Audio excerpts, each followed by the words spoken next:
c'est l'Aïloula de Rabbi Meir qui correspond également à Pessar Sheni. Baruch atah Adonai Eloheinu melech haolam שהכל נהיה בדברו. Alors, on va expliquer un petit peu le titre. Contrairement à nos habitudes, on va pas poser beaucoup de questions, mais euh, et également Refoua Shelema pour Martine Fertouk. Très bien. Contrairement à nos habitudes, on va poser surtout une question. La question, c'est pourquoi ce titre? Pourquoi Rabbi Meir Pessar Sheni est la deuxième chance? Qu'est-ce que ça veut dire?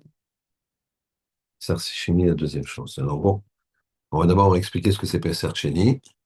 On va parler de Rabbi Meir, puis après on va essayer de regarder un petit peu comment ça fonctionne. D'abord, Pessar Sheni, c'est quoi? C'est très simple. Il y a deux mitzvot positives, qui sont, qui sont, qui enclenchent une punition extrêmement sévère, qui s'appelle karet, retranchement de l'âme. Karet, c'est retranchement de l'âme, c'est mourir jeune, avant 60 ans, il y a beaucoup de possibilités. Mourir sans enfant, etc. Ça ne veut pas dire que ceux qui sont morts jeunes ou ceux qui sont morts sans enfant, ils étaient karet. On ne sera pas à la place du bon Dieu pour juger les tenants et les aboutissants de chaque chose. Donc, pas se hâter. Mais en tout cas, c'est extrêmement difficile, karet. Ces deux mitzvot sont la mila, Brit Mila. C'est une mitzvah positive, il faut faire la mila. Et il faut faire un korban Pessah. D'accord? Pourquoi ces deux mitzvot-là? Korban Pessah, bon, korban, c'est un korban. Et si quelqu'un ne le fait pas de façon volontaire, eh bien, il a sur lui un carré. C'est le père qui a un carré jusqu'à ce que l'enfant ait 13 ans. Quand l'enfant a 13 ans, alors ça bascule sur l'enfant qui sera pas puni jusqu'à l'âge de 20 ans. D'accord? Après, à l'âge de 20 ans, là, il fait la faute et là, il risque la punition. Bon, il y a toujours une question de passible de carré. Passible de carré. Donc, la sentence, c'est carré, mais elle n'est pas tout de suite appliquée. D'accord? Bon, les Cheshbonot, comment ça se passe dans le ciel, c'est pas le sujet aujourd'hui. D'ailleurs, je ne pourrais vous citer que ce que je connais, c'est-à-dire très peu. Et même les Sfarim Kodoshim, voilà, les Mekoubalim, très chevronnés, très bien. C'est pas le sujet aujourd'hui. Ça, c'est Korban Pessah. Quelqu'un qui est tamé, par contre, qui est impur, le jour de Pessah, le 15 Nissan, alors il ne peut pas offrir son Korban Pessah. Donc, il va faire quoi? Il va offrir un Korban un mois plus tard, le 14 Iyar, d'accord, en rattrapage. Ça s'appelle Pessah Sheni, une deuxième Pessah. De nos jours, il n'y a rien de spécial, sauf qu'on ne fait pas Tachanoun. Pas Tachanoun, d'accord? On ne peut pas se tailler la barbe, etc. On reste dans le Homer, mais on marque le coup en ne faisant pas Tachanoun et en mangeant de la matzah, mais c'est plus symbolique, plus, on va dire, que une vraie ordonnance. T'as pas mangé de la matzah demain, c'est plutôt la journée qu'on le fait, mais on peut le faire le soir parce que le korban, on le mangeait le soir. En tout cas, c'est quelque chose de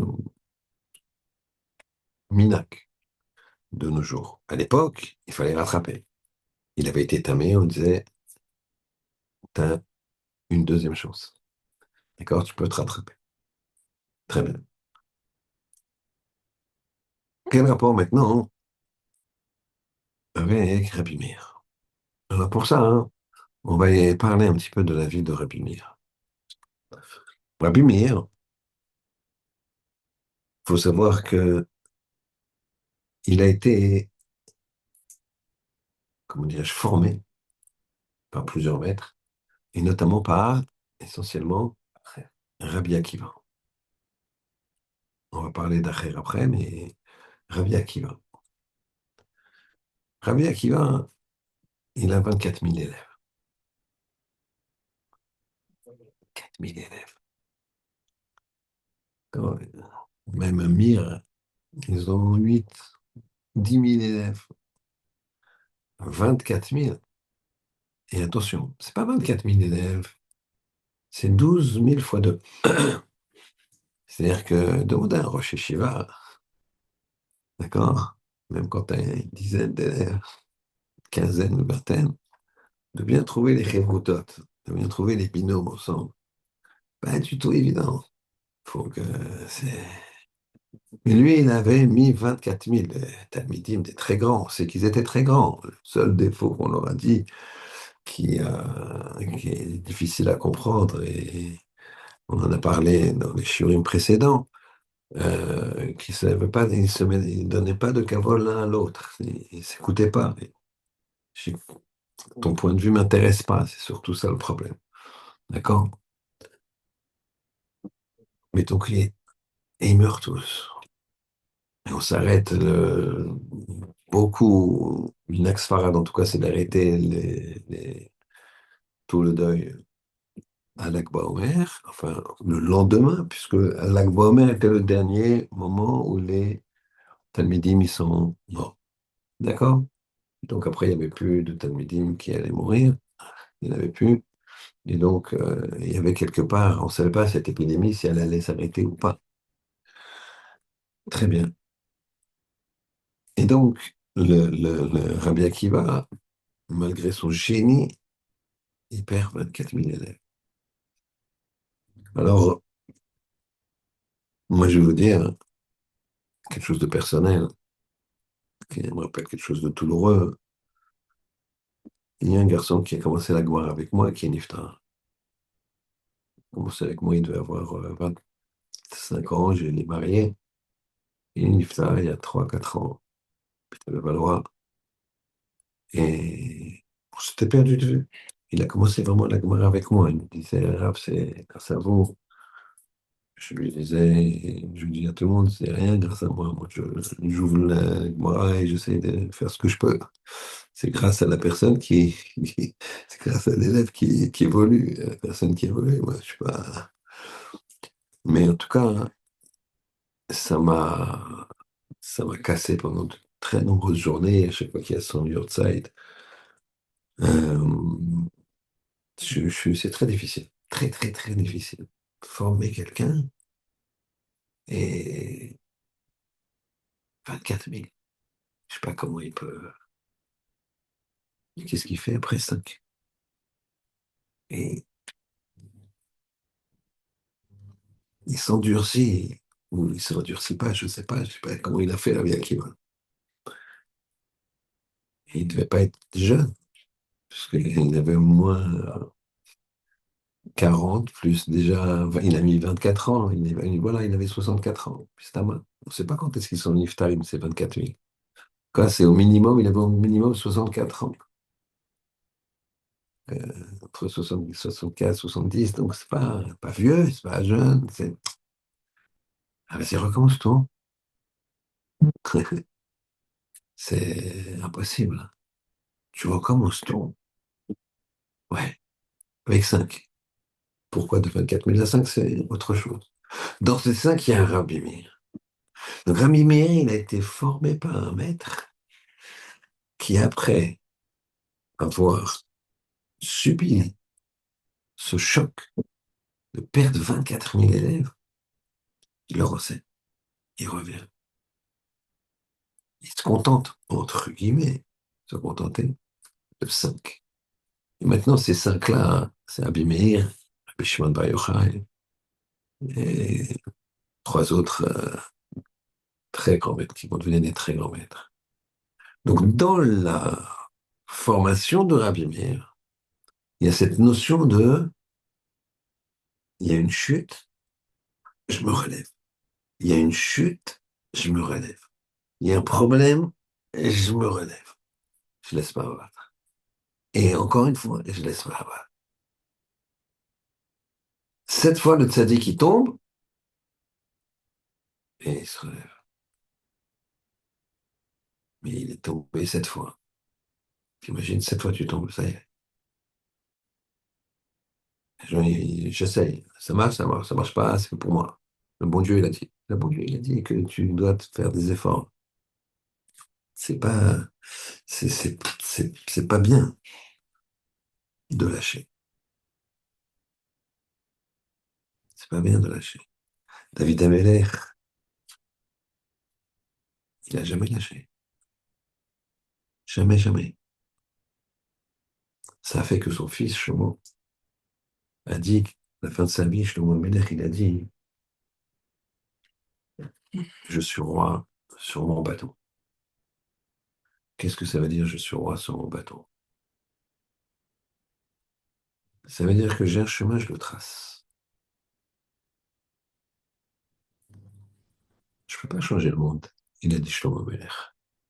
Je ne peux pas changer ma famille. Comme ça, il parle. J'ai essayé, j'ai pas réussi. Mais moi, je me suis changé. Moi, j'ai pris mon bâton et j'ai avancé, j'ai tracé ça, personne n'a pu faire. Personne n'a pu me faire dévier. Quand tu as décidé, alors tu as des difficultés, il faut être indépendant de l'extérieur. Même, tu peux être indépendant de ton corps. Tu peux être indépendant de ton corps. Si Hachem te permet, si Hachem permet à la personne. Personne ne demande, mais comment. J'avais un rave, bon, quand j'étais au collège au Rassi, Elchanan Gravin, Zichrono Livracha. J'étais le voir à l'hôpital. Et j'étais avec Rav Rothenberg. Et arrivé à l'hôpital, le chef de service, il nous voit, c'est pas moi, mais quand il voit Rav Rothenberg, il voit bien qu'on est des juifs, des bons juifs. Et il dit, vous savez, je crois dans vos prières. Non, professeur, je sais plus quoi. C'est quel professeur? Non, je ne sais plus, je ne me rappelle plus lequel. Il dit parce que médicalement, Monsieur El Garbely, il est mort. Il ne peut pas vivre. Le pourcentage globule blanc, globule rouge, ça ne marche pas. Mais on apprend euh, dès le départ quand on fait médecine que ces taux-là, c'est fini. Et lui, hier soir, il y avait encore trois, parce qu'il y a des Israélites dans le service. Il y a des compatriotes qui sont soignés aussi dans le service. Et il y en a trois qui étaient autour de son lit, ils donnaient un cours. Quand on est venu faire les soins, l'infirmière m'a dit qu'ils sont venus faire les soins et ils donnaient un cours. Donc vous avez quelqu'un qui logiquement n'a pas la capacité de vivre, qui donne un cours. Certes très faible, mais et on a été le voir, il était effectivement très faible, mais il a dit tant que je peux, il a tenu encore 15 jours. Je me rappelle. 15 jours, c'était une semaine avant Sukkot, il est parti à Oshana Rabbah. C'est-à-dire que quand tu traces ton chemin, à un moment, il y a plus de piles. Raphaël Kanivski, moi j'ai vu, il a son bâton, continue à l'heure. La dernière fois que je l'ai vu, il était comme ça. Il y a quelqu'un qui est venu pour qu'il dédicace un. Alors, c'est son petit-fils qui lui a pris la main comme ça. Il a fait comme ça, il était là. Là, je me suis dit, je dis, Michael, regarde-le bien une dernière fois, parce que il faut pas le. Maintenant, il faut laisser tranquille un petit peu. C'est pas fatigué. J'ai regardé, j'avoue que les larmes ont coulé comme ça. Il était comme ça. Bon, il n'a même pas pu dire Boa. Et il est resté encore. Ça a duré 2, 3 semaines avant qu'il parte.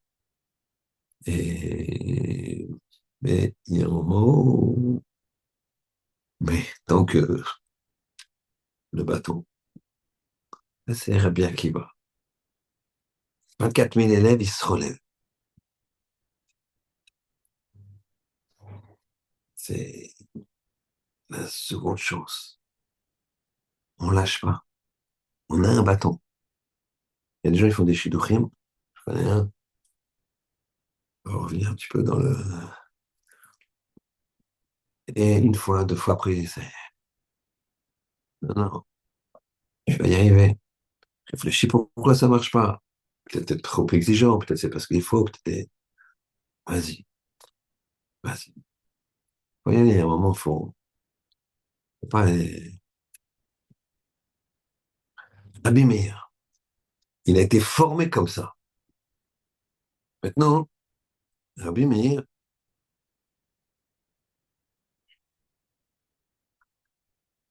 il a été imprégné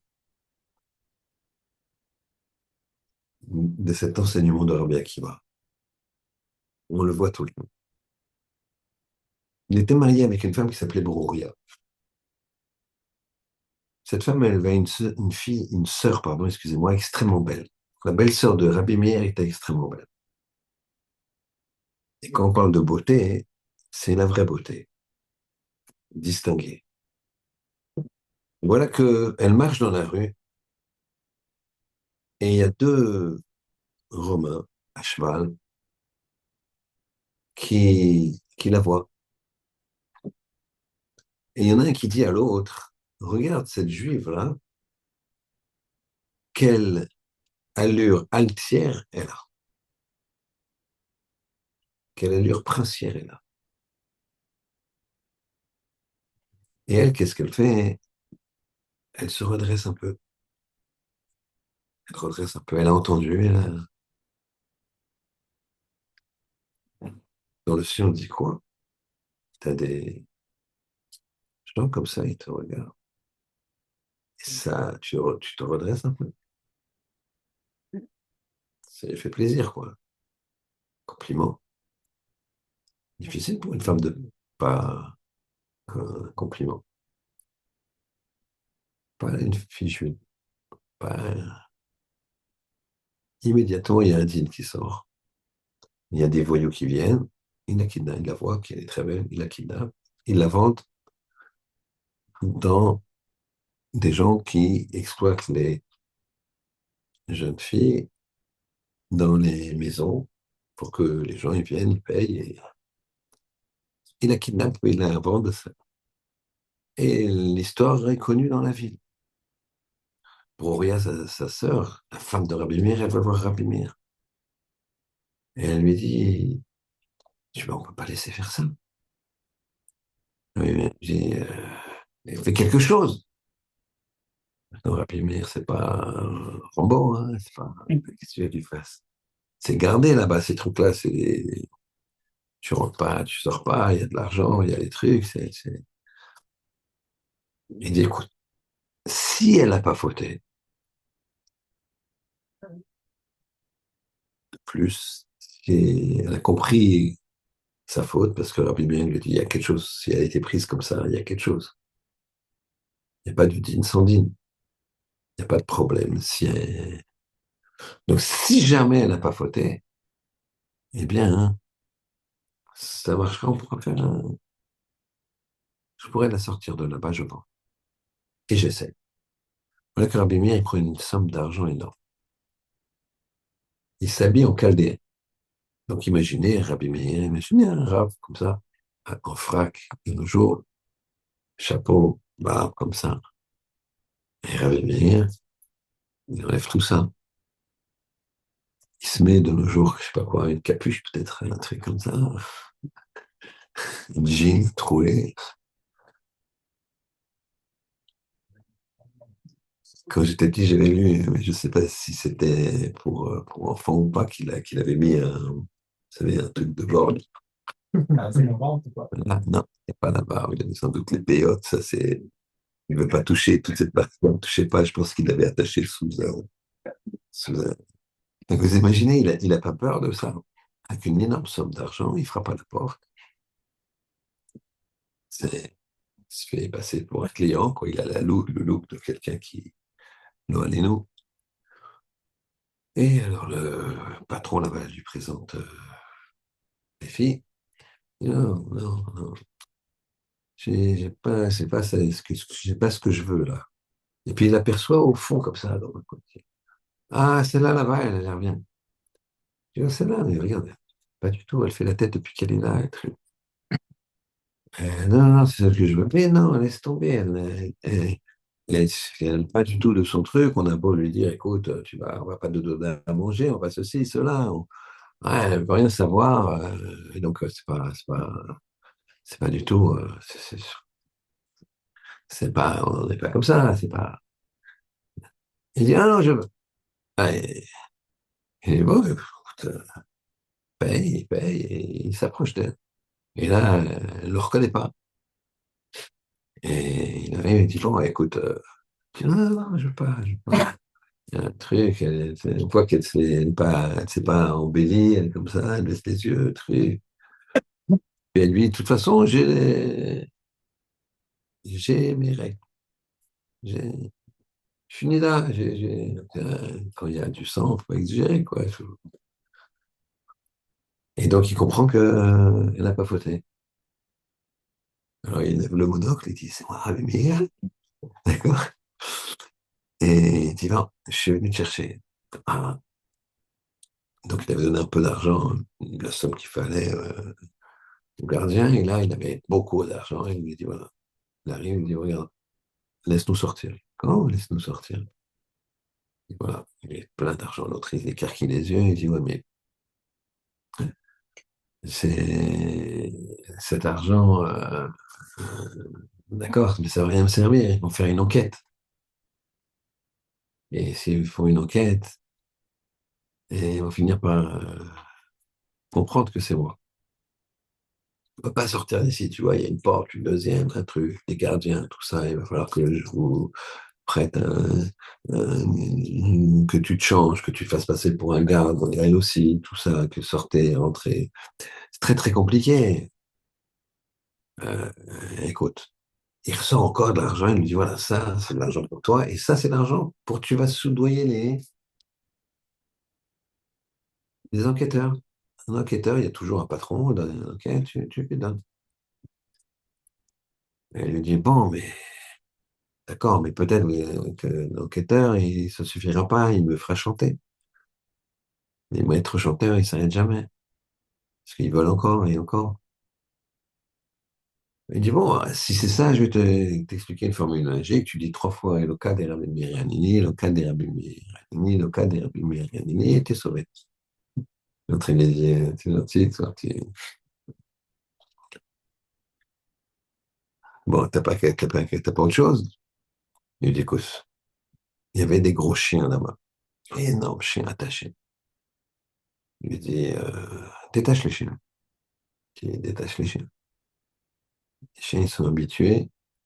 Quand on les détache, à part sur moi, ils mangent tout ce qui bouge.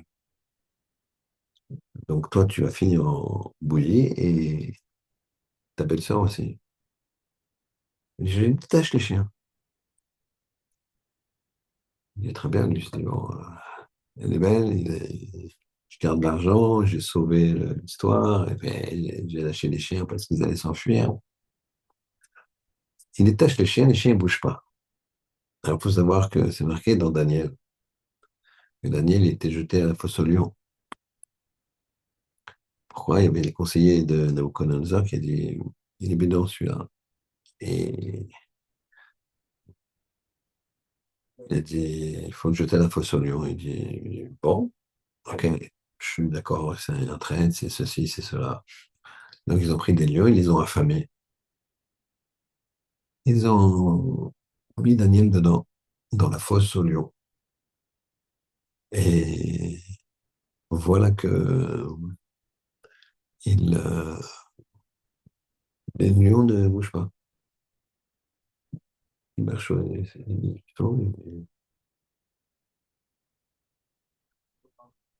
ils trottinent à côté de Daniel qui marche tranquille. Ah, c'est incroyable. Ouais, non, c'est un homme de Dieu, ça. C'est pas possible. Ils le sortent. Et les conseillers disent non, il y a un problème. Il a dû droguer les lions. Il a dû avoir un complice qui a envoyé des choses. C'est pas possible. Le commissaire dit ben, on va voir. Et il les a poussés. Il a dit poussez-les, jetez-les, ces conseillers-là, dans la fosse aux lions. Ils avaient tellement faim, les lions, que raconte que le temps qu'ils se tombent, les lions, ils ont sauté en l'air, ils les ont mangés, il ne restait plus rien quand ils sont tombés.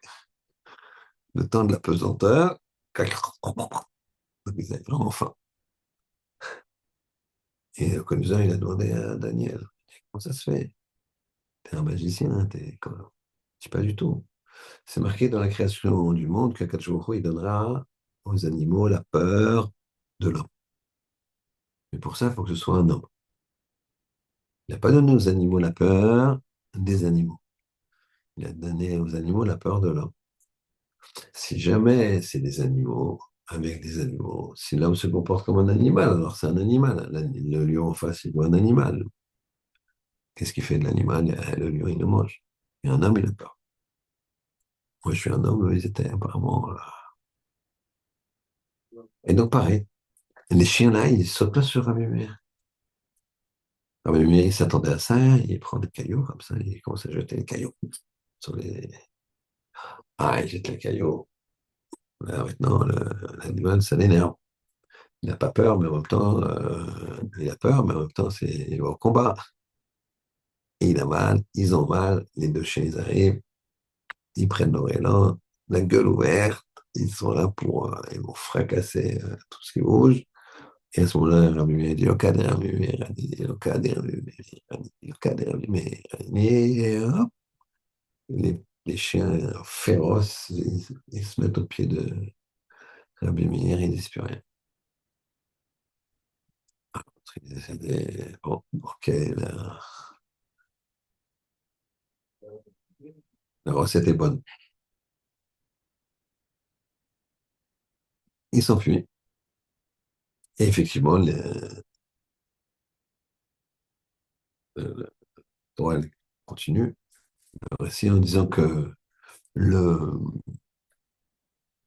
le geôlier, enfin le joaillier, le geôlier, d'accord, il se fait attraper, on dit c'est pas possible, etc. Hop, il donne l'argent.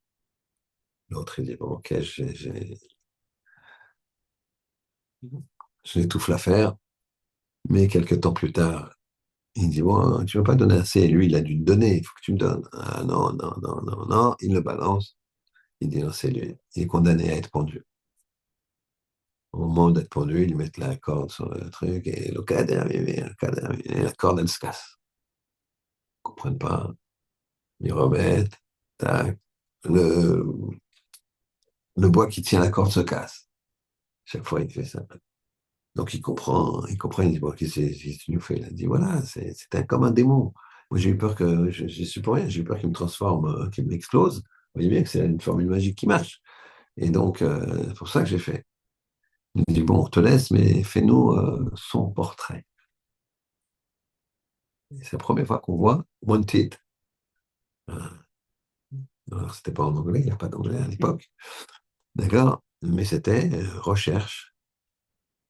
Et donc, il y avait des chasseurs de tête, et on me raconte qu'un Meir, il a été à travers. Enfin, une fois, il y avait des chasseurs de primes qui étaient là, qui l'ont vu. Ils ont dit, ah, ça a l'air d'être lui. Et à un moment, il est passé devant un marchand de graisse animale non cachère.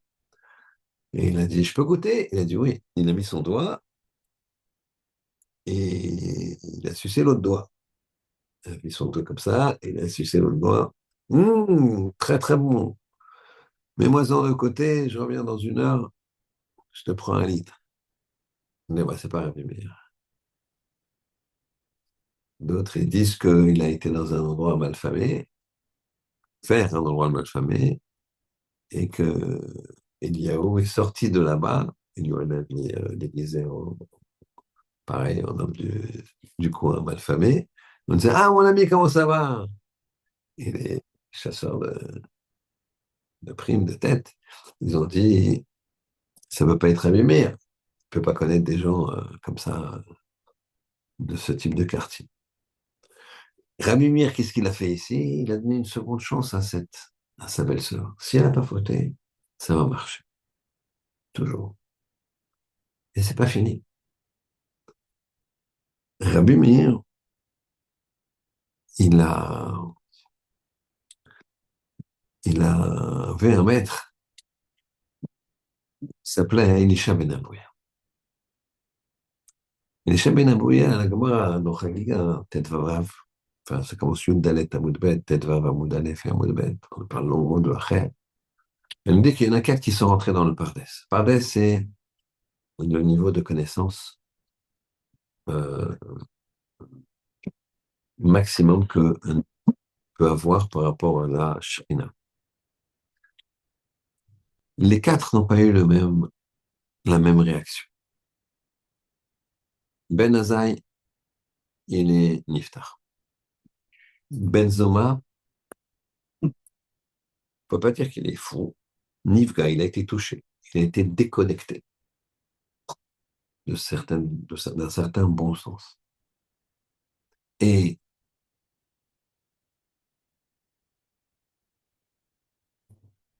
Acher, il est devenu renégat. Rabbi Akiba, il est rentré Béchalom, il est sorti Béchalom. Encore Rabbi Akiba avec Acher, qui est le maître de Rabbi Meir. Toujours. Acher, en fait,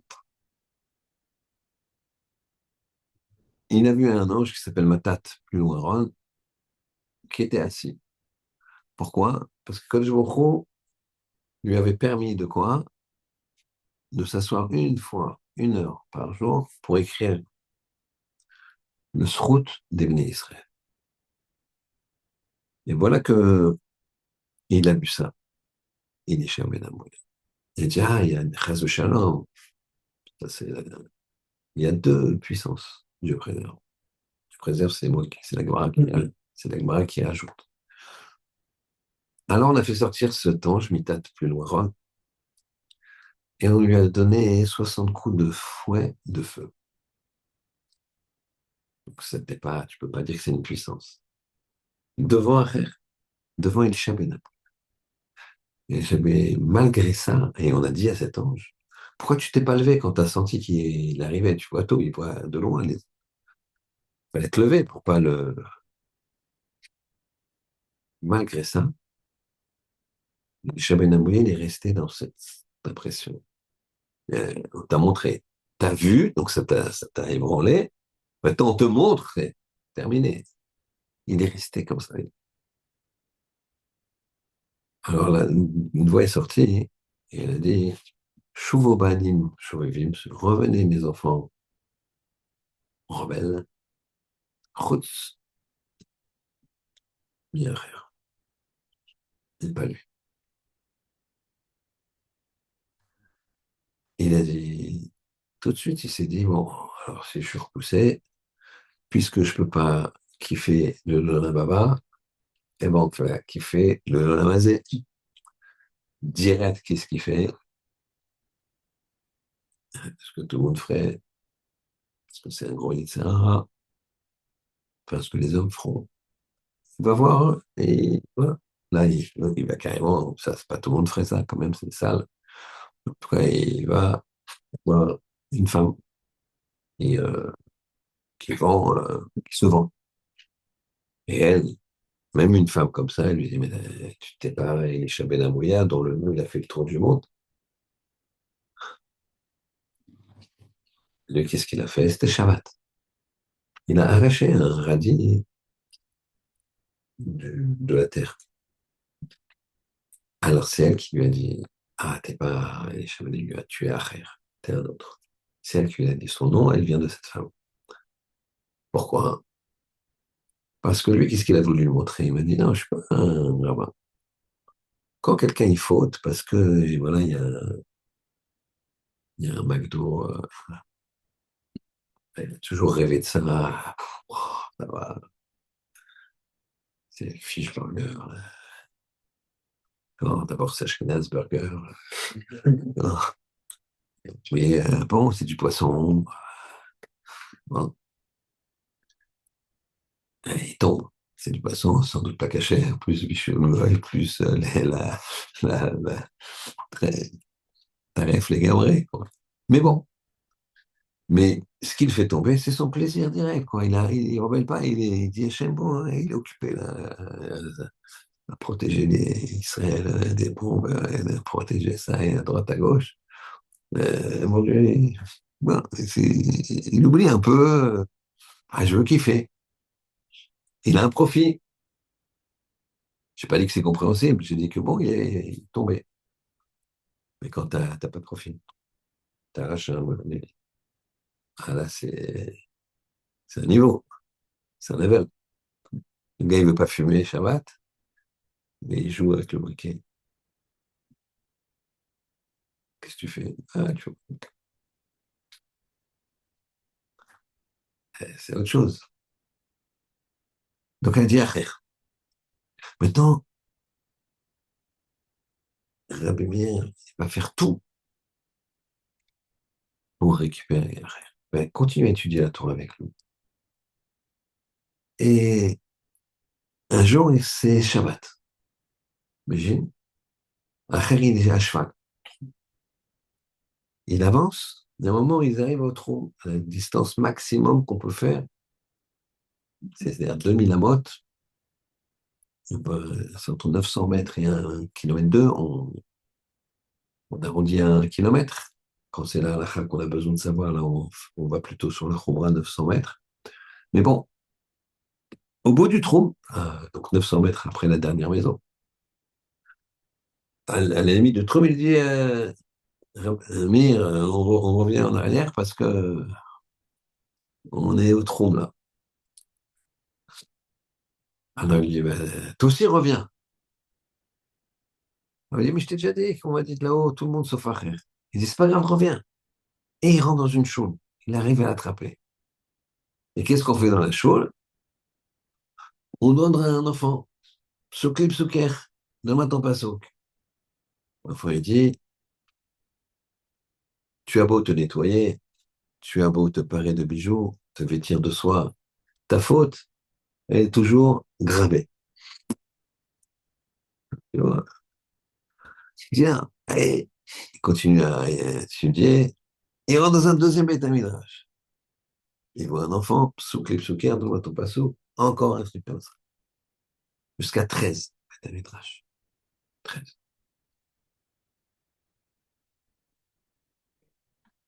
Alors, il dit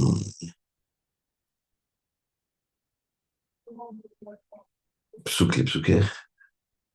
Et l'enfant, devant, hein, il lui dit pasouk ul racha et au racha.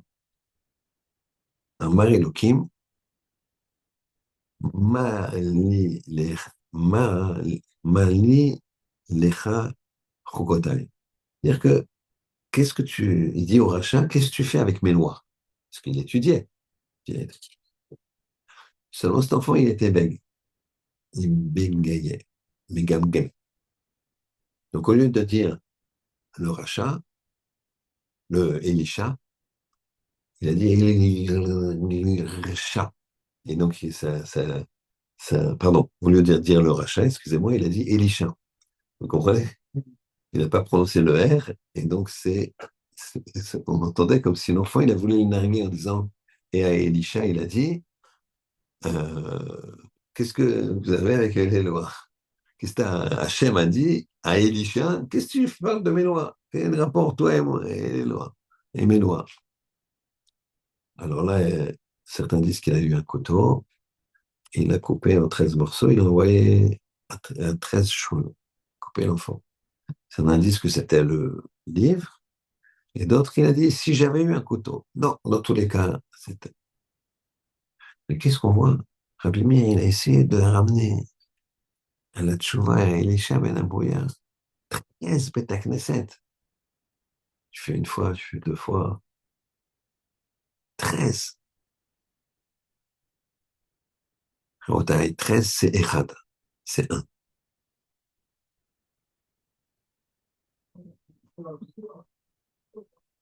Le un, il veut pas. Il veut pas de toi. Mais pousse. 14, c'est Yad. Yud Dalet. Hachem, il tend toujours sa main. Il est Echad, mais ça s'arrête pas. Un de plus, il tend sa main. Il tend sa main. Il fallait faire une fois de plus. Il l'a pas fait. On n'a pas, Hachem, parce que tout de suite après, Nachnafché. Il est mort. Donc c'est ça le principe en bataille. Et la différence entre Echad et Acher, c'est les mêmes lettres. Aleph, Chet, Aleph, Chet. C'est un Dalet, Echad. Acher, c'est un Resh. Quand tu les mets l'une à côté de l'autre, tu peux faire deux mots. Un, c'est Resh, Dalet. Red, Yerida, tu descends. Et l'autre, c'est Dalet, Resh, d'or. D'or, c'est une génération. Différence entre les deux. Dans l'épreuve, tu peux choisir. Tu peux Red, tu descends. Ou d'or, tu transmets. Tu transmets à toi-même. Tu transmets aux autres par ton exemple, par ton courage. Tu te relèves. Tu te relèves de l'effort. Des fois, c'est pas seulement la faute. Des fois, c'est l'épreuve. Parfois, c'est l'épreuve. Le gars, il montre. Problème de Shalom Bayit. Non, mais c'est très, très dur. C'est pas facile. On peut pas arriver comme ça. Je montre. Je vais. Problème de trouver un incident. Problème de parnassa. Des fois, la personne est courageuse. Et il remonte. Problème dans le limoud. Et tout ça, j'arrive. Comme moi et moi, ça fait 10. Pas que 10. Non, ça, c'est là. Tu veux raid, descendre ou dors. Transmets ton génération. C'est toi qui choisis. C'est ça le génie. C'est le choix de la deuxième, troisième, quatrième, cinquième. Tu lâches pas. Chance. Pas que la deuxième. Ça, c'était pour le titre. C'est pour dire, après la deuxième chance, t'as la troisième. Troisième, t'as la quatrième. Il n'y a pas de youch. Il n'y a pas d'abandon. Ça, c'est le grand principe. On voit partout dans la Gemara des maîtres qui ont fait, des maîtres qui ont fait teshuva après des vies terribles. Rabbi Eliezer ben Dourdaya dans la Gemara Botazar, il n'y a pas une fille de mauvaise vie qu'il n'ait connue. Un jour, il a fait teshuva, fait teshuva. Et la seule façon de faire teshuva, c'est quoi? De pleurer. Il a un corps complètement pourri. Il a mis la tête entre ses genoux, il a pleuré, pleuré, a fait teshuva, tellement que sa neshama, elle est sortie. C'est pas qu'il s'est tiré une balle. Non, non, non. Il a voulu que cette neshama se purifie et qu'elle supporte pas de rester dans le corps. En bataille, c'est pas le cœur qui s'arrête et donc la personne est morte. Jamais de la vie. La neshama, on lui a dit, allez, tu remontes. Et là, ça s'arrête. Mais c'est on dire, ça y est, on a dit le cœur, il pouvait pas tenir. Ça, c'est vous, monsieur. C'est vous, professeur. Et ça, c'est pas vrai. C'est pas comme ça que ça se passe. Le cœur était faible, d'accord, c'est ce que vous voyez à la radio. Il faut bien donner une ciba naturelle. Et on a décidé là-haut, allez, on reprend la neshama. La neshama, on lui dit remonte. Et là, ça s'arrête. Et donc, c'est ce qu'il a réussi à faire. Eliezer ben Dordoya, au point qu'on lui dit, Rabbi Eliezer ben Dordoya, Yeshrelek Leolam Haba. Ils lui ont dit quoi? Qu'il est chelek l'olam haba, faut le faire. De faire tes chouvas sur ses fautes corporelles au point que la neshama, elle se purifie, elle ne peut plus supporter dans un corps comme ça, elle s'en va.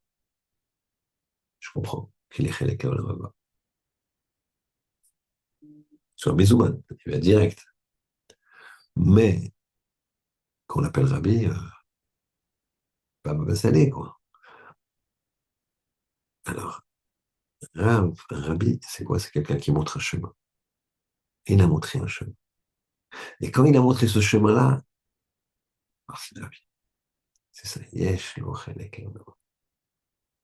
Rabbi. C'est ça le principe.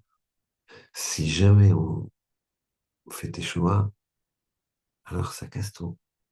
Mais il faut encore et encore. Le combat, il est perpétuel. Un homme, il a toujours besoin d'efforts, tout le temps. Il ne peut pas se dire, ça y est, je suis arrivé. La preuve, c'est que les gens qui n'ont pas de but dans la vie autre que leur travail, quand ils arrêtent, ah oui, tu peux compter je ne plaisante pas, les jours avant que ton malade et ma vie, mettez sur Internet, je suis sûr, nombre de personnes qui meurent à la retraite, quelque temps, moi, déjà, je connais peut-être 5 personnes qui, très proches de leur retraite, dont un, le jour de sa retraite, le jour où il va pas au boulot. Il y a un jour. Le lendemain, il vient revoir tout le monde, un pro, etc. Le lendemain, il ne se réveille pas. D'autres, c'est quelques mois. Pourquoi? Il n'y a plus de combat. On baisse, on enlève les gants. La vie, c'est pas ça, la bataille. La vie d'un juif, c'est on avance, on avance, on avance, on combat, on combat, on combat, on tombe, deuxième chance. On tombe, troisième chance. On tombe, quatrième chance. J'aime il fasse que on choisisse de transmettre aux générations et pas raide, pas de descendre, qu'on choisisse d'or à la génération. Shabbat shalom. Exact.